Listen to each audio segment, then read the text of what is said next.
तो भाई मेरे आज आप सीखने वाले हैं दशमलव संख्या का HCF। और यहाँ पे आप एग्जाम्पल देख ही पा रहे होंगे। इस प्रकार का आपके सामने एग्जाम्पल सॉल्व कराया जाएगा। तो ज्यादा बकवास नहीं करते हैं, सीधे आपको सिखाते हैं। तो एग्जाम्पल है आपका 0.36, 1.2 और 4.8, यानी कि 3 दशमलव वाली संख्या का आप HCF सीखने वाले हैं। तो यहाँ पे आपको पता है कि सबसे पहले आपको दशमलव हटाना पड़ेगा, जब ही आप HCF सीख पाएंगे। तो सर ये दशमलव ही तो सीखना है, आप तो ये सिखाइए और कुछ नहीं हमको सीखना। तो यहाँ पे आपको क्या करना है, इस वाली संख्या के नीचे वटा लगाना है और 1 लिख देना है। फिर आपको क्या करना है, इस दशमलव को इस प्रकार से हटा देना है। और आपको ये अच्छी तरह से पता होगा, दशमलव हटाने के बाद जब आप हटा देते हैं तो जितनी भी संख्या होती हैं नीचे उतने ही जीरो आ जाते हैं। तो दो संख्या है, देखो 1 और 2, तो यहाँ पे अपन ने 2 जीरो लगा दिए। तो यहाँ पे आप देख सकते हैं सिंपल से आपकी संख्या क्या बची है, 036। तो यहाँ पे आपको पता होगा कि यहाँ पे जब किसी भी संख्या के आगे जीरो लगा हो रहता है तो कोई फर्क नहीं पड़ता है, इसलिए हमने उसको जीरो को हटा दिया, गायब कर दिया, बर्बाद कर दिया, छोड़ दिया। और नीचे आपका आएगा 100। इसे जब आप काटेंगे तो 9/25 आपका निकल के आएगा। ठीक है।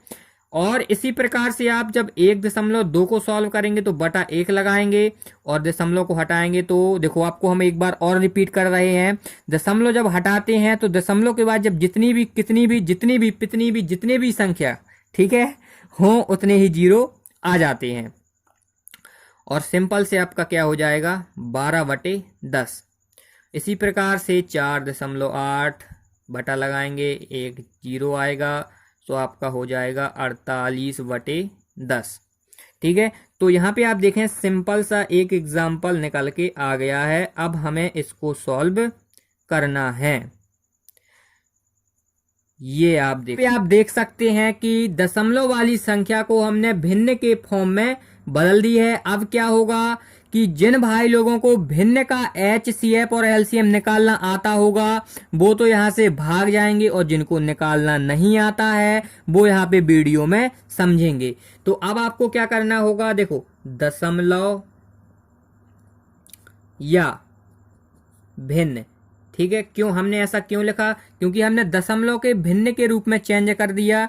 तो इसी का अपन एक चीज कह सकते हैं कि ये तो संभव है नहीं है कि आप दशमलव वाली संख्या से ही डायरेक्ट HCF निकालेंगे। ठीक है, पहले आप दशमलव वाली संख्या को भिन्न में चेंज करेंगे, फिर अपन HCF निकालेंगे। तो इसलिए हमने दशमलव या भिन्न का यूज किया है। जब आप दशमलव या भिन्न का HCF निकालेंगे तो एक सूत्र आपको याद में रखना है, अंश का HCF और बटे में हर का LCM। ये क्या है सर, समझाइए थोड़ा। जैसे मैं एक भिन्न ले लूं अलग से, जैसे 9/25, ठीक है, और आपको अच्छी तरह से पता होगा अंश ऊपर रहता है, हर नीचे रहता है। अगर मैं कहूं केवल इस वाली भिन्न में, ठीक है, कहूं कि इसका अंश क्या है तो आप बताएंगे 9, ठीक है। अगर मैं कह दूं हर क्या है तो आप बताएंगे 25। इसी प्रकार से मैं कह दूं कि इस वाली पूरे एग्जाम्पल में अंश क्या क्या है तो आप बताएंगे 9 है, अंश 12 है, अंश और 48 है। और पूछ दूं हर क्या क्या है तो बोलेंगे 25, 10 और 10। अब इसी प्रकार से आपको क्या करना है, इस पूरे ऊपर वाले अंश का यानी कि 9, 12, 48 का HCF निकालना है। मान लीजिए x आया, x के जगह कोई भी संख्या हो सकती है, ठीक है। और हर यानी कि यहाँ पे लिखा हुआ है हर का LCM, ये हर आपका क्या है 25, 10 और 10। LCM निकालेंगे तो मान लीजिए y आया, y की जगह कोई भी संख्या हो सकती है। तो यही आपका क्या होगा, इस वाली भिन्न का HCF होगा। तो अब हम यहाँ पे आपको सिखाते हैं, और यहाँ पे भी कई लोगों को समझ में आया होगा, वो भाग जाएंगे, भाग जाने दो, कोई बात नहीं है, आपको सीखना है, सीखिए वीडियो के एंड तक। तो अब आप क्या करेंगे, 9, 12 और 48 का निकालेंगे HCF। तो आपको इस प्रकार से यहाँ पे लिख लेना है, जितने भी यहाँ पे आपके दिए हुए हैं, ठीक है।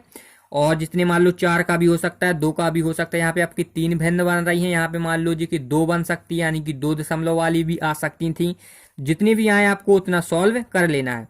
तो आप इसे 3 से काटेंगे, 3 3 का 9 और 3 कम 3, और यहाँ पे आप 3 से काटेंगे, 3 चुको 12, यहाँ पे आप 3 से नहीं काटिए, इसे आप 2 से काटिए, ठीक है। तो 2 छक्का 12 होगा, 2 ती 6 होगा, और फिर 3 कम 3 होगा, ठीक है। और फिर यहाँ पे 2 दूनी 4 और 2 चौको 8, और 2 कम 2, 2 दूनी 4, और 2 छक्का 12 और 2 ती 6 और 3 कम 3। अब यहाँ पे आपने सर 3 से भी तो कट रहा था, 2 से क्यों काटा? अब आपको बता दिया जाए कि गुणनखंड करने का नियम ये होता है, पहले छोटी संख्या से काटिए, अगर नहीं कटता है तो फिर बड़ी संख्या से काटिए। मैंने यही गलती कर दी थी, 2 से कट रहा था लेकिन मैंने यहाँ से 3 से काटा, जो बिल्कुल रॉन्ग हो जाता। अगर आप इस प्रकार से गलती करेंगे ना तो HCF नहीं निकलेगा मेरे प्यारे भाई, ये आपको सीख लेना है, ठीक है।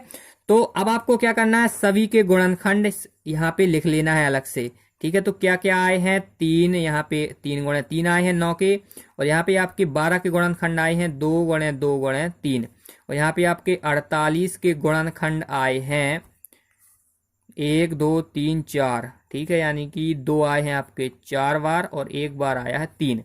तो आपको बता दिया जाए कि HCF का फुल फॉर्म क्या होता है, यहाँ पे लिख के आएगा हाईएस्ट कॉमन फैक्टर, है ना। हाईएस्ट कॉमन फैक्टर यानी कि फैक्टर माने गुणनखंड, जो इस वाली संख्या के सभी के गुणनखंड आए हैं, इन्हीं तीनों में सेम क्या है यानी कि कॉमन क्या है, वो आपका HCF होगा। तो देखते हैं इनमें तीनों में सेम क्या क्या है। तो यहाँ पे देखें 3 इसमें भी है, 3 इसमें भी है, 3 इसमें भी है, ठीक है।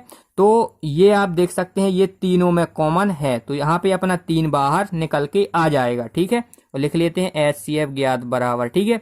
और फिर यहाँ पे आप 2 देखेंगे, 2 सभी में है यानी तीनों में है, तो इसमें तो है, इसमें भी है, लेकिन इसमें नहीं है, तो आपका 2 नहीं आएगा कॉमन। अब देखेंगे कि अब तो कोई संख्या ही नहीं बची, 2 3 के अलावा कोई संख्या ही नहीं है उसमें, तो केवल आपका HCF क्या निकल के आया, 3। तो इस प्रकार के HCF निकाला जाता है, ये आप सीख चुके हैं। अब अपन को क्या करना है, हर का LCM निकालना है, यानी कि 25, 10 और 10 का LCM। तो लिख लेते हैं 25, 10 और 10, इस प्रकार से लाइन खींचना है और इस प्रकार से लाइन खींचना है। इस वीडियो में आपके बहुत सारे काम हो रहे हैं कि HCF कैसे ज्ञात किया जाता है, LCM ज्ञात किया कैसे किया जाता है, सिंपल वाली, है ना। जैसे आप ये सिंपल ही तो सीख रहे हैं ना, जिन भाई लोगों को ये भी सीखना नहीं आता, मैं उनके लिए भी ये वीडियो को धीमे धीमे सिखा रहा हूँ, है ना। तो मान लीजिए इनका भी वही रूल होता है, पहले छोटी संख्या से तीनों को काटिए, अगर नहीं कटता है तो फिर बड़ी संख्या से काटिए, चाहे भला एक ही कटे, जैसे हम बता रहे हैं। जैसे यहाँ पे जब आप 2 से काटेंगे तो आपका 25 नहीं कटेगा, केवल 10 और 10 ही कटेगा। तो आपको पहले 2 से काटना है, चाहे एक केवल सिंगल ही कटे, ये आपको ध्यान रखना है। तो आप जब काटेंगे तो 25 कटेगा नहीं, तो ये जहीं का तहीं रहेगा, 2 पंचे 10 और 2 पंचे 10। फिर आप यहाँ पे 5 से काटेंगे, ठीक है, 5 25 और 5 कम 5 और 5 कम 5, फिर 5 से काटेंगे क्योंकि ये आपका 5 रह गया, 2 5 कम 5, ये आपका जहीं का तहीं। और आपको बता दिया जब नीचे एक एक रह जाता है फिर काटने की जरूरत नहीं रहती है। तो अब हम आपको बता दें कि LCM कैसे ज्ञात किया जाता है। जो आपका इसको सॉल्व करने के बाद जो आपके यहाँ पे गुणनखंड आए हैं यानी कि फैक्टर आए हैं, इनका आपस में गुणा किया जाता है, यानी कि 2 गुणे 5 गुणे 5 का आप करेंगे, जो निकल के आएगा वो LCM कहलाएगा। देखो 5 दूनी 10 और 10 गुणे 5 आएगा आपका 50। तो यहाँ पे 25, 10 और 10 का LCM क्या निकल के आया, 50। तो अब आपसे हम बता दें कि 9/25 और 12/10 और 48/10, इसका HCF क्या निकल के आया, 3/50। देखो अपन ने पहले इस सूत्र का इस्तेमाल किया, अंश का HCF निकाला था तो आपका आया 3, और हर का LCM निकाला तो आपका आया था 50। तो हमने बताया था जब आप ये पूरा सॉल्व कर लेंगे तो आपका HCF निकल के आएगा इस वाली एग्जाम्पल का। या आप इस प्रकार से भी लिख सकते हैं 0.36, 1.2 और 4.8, ठीक है। ये आपका HCF है कि नहीं।